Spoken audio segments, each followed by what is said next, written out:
Hello, world. So today, thanks, babe. Today we are here reading lesson 46. God is the love in which I forgive. And it's kind of awesome that I'm reading this lesson today. I'm reading it for tomorrow's lesson, but today is Valentine's Day, so it is Love Day. So it's quite perfect. God is love in which I forgive. Don't mind Tom.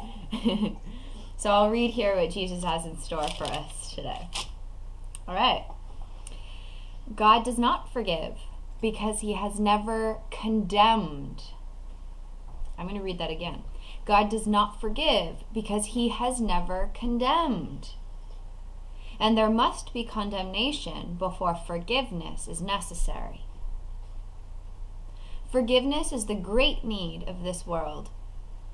But that is because it is a world of illusions. Those who forgive are thus releasing themselves from illusions, while those who withhold forgiveness are binding themselves to them. As you condemn only yourself, so do you forgive only yourself. And as I pause after this paragraph here for a moment, we are being reminded that we are the ones who need to forgive, for we are the ones who have misperceived. Our Father loves us wholly and completely and has never stopped and will never stop, for he loves us for all of eternity.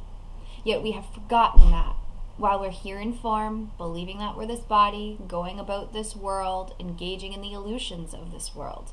We are believing these illusions to be true. And because we're believing these illusions to be true, we need forgiveness. Because these illusions are the misperceptions that cause us pain and condemnation. So as we call upon forgiveness for our misperceptions, we realize that we never needed forgiveness to begin with, because God has already forgiven us completely, and all that we needed was to forgive ourselves. And in forgiving ourselves, we are free, because God loves us for all eternity. So this is the perfect one to read on Love Day, even though this is for tomorrow.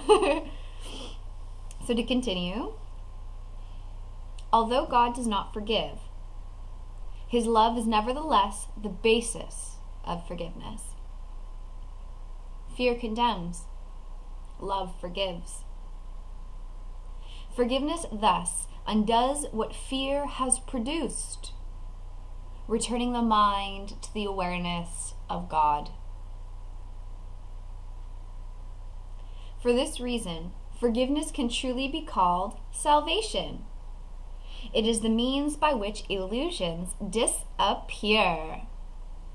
And I love here now that we're bringing the word forgiveness being synonymous with salvation. For salvation is forgiveness. It's one and the same. And so I know salvation is often used within the Bible terminology. Here it's used within the Course terminology as well, but with the definition of forgiveness being the forgiveness of illusions, the forgiveness of misperceptions. So now we can see that everything that we think that we have done wrong here and everything that we think that everybody else has done wrong here is a mere mistake. It's not a sin that's unforgivable. It is a mistake that is already forgiven, that we can accept and receive the forgiven perception of, to know that we and everybody else is forgiven and freed along with us. So this is beautiful. In this forgiveness, in this salvation, illusions disappear, and all that remains is the reality that we share with our Father and our brothers and sisters, for we are one.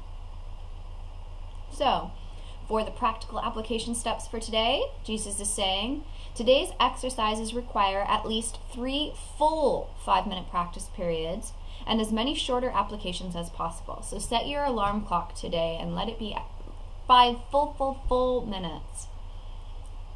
Begin the practice periods by repeating today's idea to yourself as usual, and then close your eyes as you do so, and spend a minute or two in searching your mind for those whom you have not forgiven. It does not matter how much you have not forgiven. You have forgiven them entirely or not at all. I think that this is key.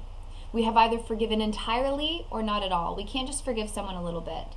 So if we find that we still have resentment or frustration or sadness or annoyance or fear or anger or anything, even to the smallest little degree amount, we have not forgiven. Forgiveness is an entire thought reversal. It's a complete shift in perception. It's a whole new consciousness. It's a whole new vision, like we have never seen it before. So you better believe that if we still feel any bouts of fear towards any one person or towards ourselves, we have not wholly forgiven. And therefore, we are still to continue to ask for forgiveness and to apply forgiveness through these lessons so that we allow this thought reversal to take place. Because ultimately, that's what forgiveness is. It's the shift in perception, right? So be willing to forgive entirely today. If you are doing these exercises well, you should have no difficulty in finding a number of people you have not forgiven. It is a safe rule that anyone you do not like is a suitable subject. Anyone you do not like is a suitable subject, even if it's someone like Hitler or some child molester or some crazy crack addict on the side of the street. You know, if we don't like them, then they are the perfect subject for forgiveness for today. So let anything that causes you a little bit of to be your lesson, to be a part of your lesson today.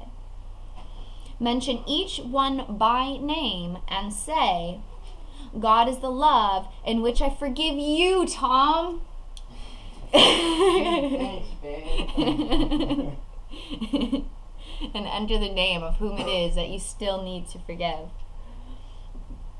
The purpose of the first phase of today's practice is to put you in the best position to forgive yourself. After you have applied the idea for today to all those whom have come to mind, tell yourself, God is the love in which I forgive myself. God is the love in which I forgive myself. Then devote the remainder of the practice period to offering related ideas such as, God is the love with which I love myself. God is the love in which I am blessed. God is the love in which I am free, and so forth. Allow yourself to use today's thought and idea to become inspired to add any other ideas that seem to be relevant for you today. So God is the love in which I am blessed. The form of the applications may vary considerably, but the central idea should not be lost sight of. You might say, for example, I cannot be guilty because I am a son of God. I have already been forgiven. No fear is possible in a mind beloved of God. There is no need to attack because love has forgiven me. And so Jesus is allowing us to be very fluid in our application of today's idea with all these continuing thoughts that he has written here. And the reason this is so is because one may, strike a chord within us more deeper than others. So he says, feel free to sit with any of these thoughts that are still an extension of the main thought of the day, which is God is the love in which I forgive. To allow us to truly learn and experience that today's thought is real for us, is true for us. So Jesus finalizes here that the practice period should end, however, with a repetition of today's idea as originally stated. So even though we go through these thoughts and ideas that I've just read, we want to conclude with the final thought of today. The shorter applications may consist either of a repetition of the idea for today in the original or in a related form, or in some more specific applications if needed. They will be needed at any time during the day when you become more aware of any kind of negative reaction to anyone, present or not. In this event, tell him silently, God is the love in which I forgive you. So this is our course lesson for today. We can take it with us throughout the day and continue to apply it to others, to ourselves, to situations. Anytime we experience anything that is negative or disrupts our peace in any way, we now have a saving grace, which is the thought for today. God is the love in which I forgive. And so it is. Have a beautiful day, beautiful souls. I love you all. Bye.